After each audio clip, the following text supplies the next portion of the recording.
నమస్కారం. ఈరోజు మనం భగవద్గీత 2వ అధ్యాయం సాంఖ్య యోగం లోని 38వ శ్లోకాన్ని తెలుసుకుందాం.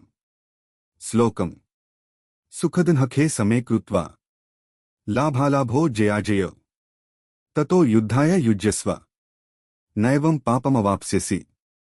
సులభ భావం.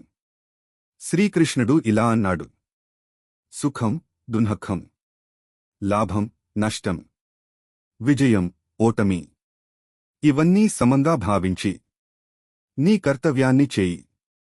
అలా చేస్తే పాపం నీకు అంటదు. వివరణ: ఇది గీతలోని అత్యంత గొప్ప బోధనల్లో ఒకటి. మన జీవితంలో విజయం వచ్చినా అపజయం వచ్చినా మనసు స్థిరంగా ఉండాలి.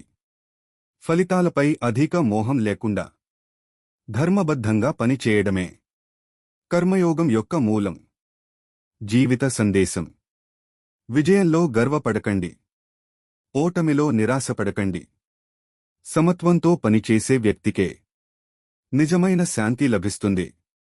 ఈ శ్లోకం మనకు చెబుతోంది, సమబుద్ధితో చేసిన కర్తవ్యం మనసుకు శాంతిని ఇస్తుంది.